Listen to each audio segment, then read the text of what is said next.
Hello and welcome to Chasselton. As you can't come to us at the moment, we thought we'd bring some Chasselton to you and take you on a little bit of a garden tour, starting here in our beautiful south-facing forecourt. We're right at the front of the house and we're surrounded by these high ironstone walls.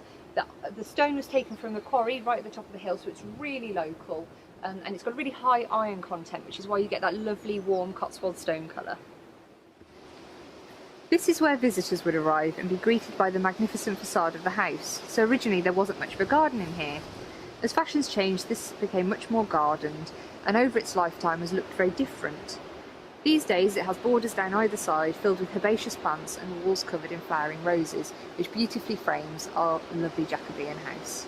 So when the garden was first laid out, all the areas were separate and you could only access certain spaces depending on your social status. But helpfully, in the 1920s, they added this gateway, which means I can walk straight through from the forecourt into the best garden. So I'll see you on the other side. Welcome to the best garden. So up until the 1960s, this was a beautiful flower garden filled with herbaceous borders, but the last private owners, Alan and Barbara Clutton-Brock, couldn't afford to maintain it anymore, so they had it turfed over. And we're about 2/3 of the way through the process of bringing this back to life and opening up the borders. And it's going to be a really exciting project when it's done, so I hope that you'll come and see it. You can also see it's a circular garden surrounded by these topiary shapes.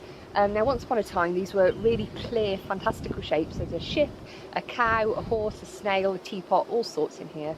But over time, they've kind of lost their shape and they've taken on this kind of cloud-like appearance, which I quite like. But over time, we're going to start to prune them again and bring back those shapes, but it's going to take a really long time.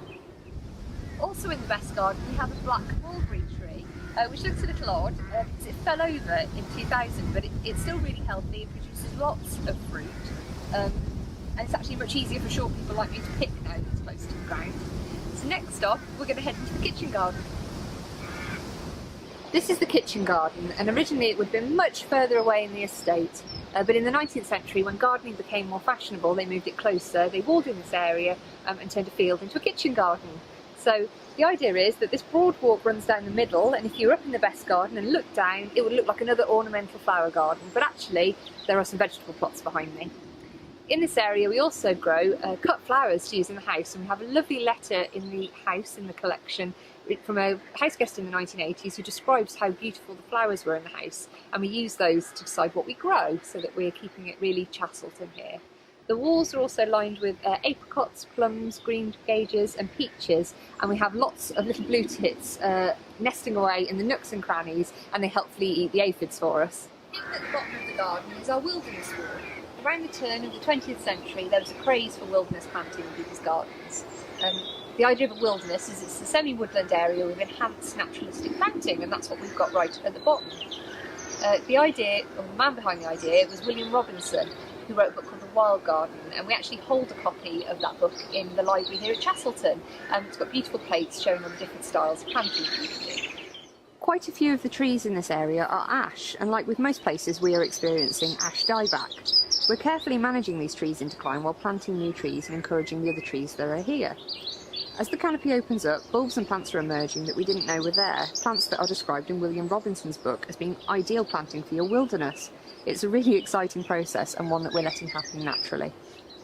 So there are a few little bits in the wilderness which give a nod to the garden's past, and this is one of them. This isn't a plant you'd usually expect to find in a wilderness. It's a privet, and it actually marks the line of a hedge which formed a path down to a gate in the wall, which allowed the gardeners who lived in the village to commute to work each morning. And although the gate isn't there, you can actually see it blocked up in the wall, so that's a nice little thing to watch out for as you walk through the wilderness.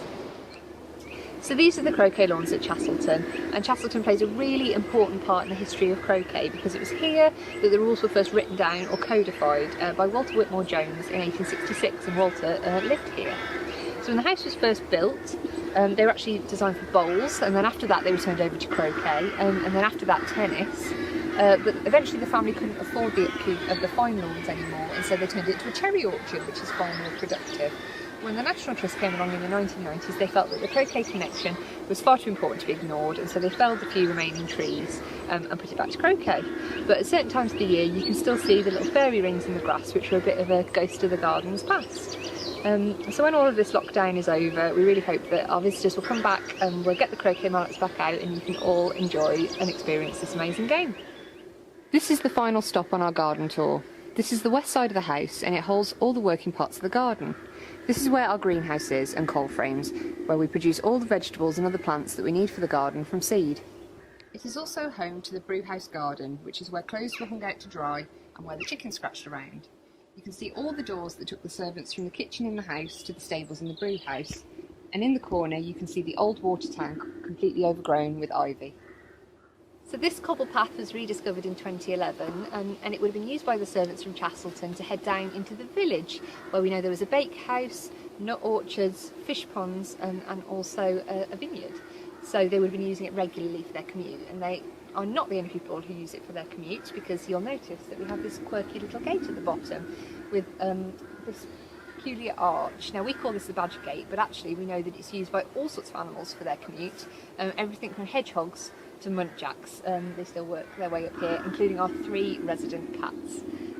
So that's everything from our garden tour. I really hope you've enjoyed it, and I hope that when lockdown ends you'll come and see us in person. Thank you.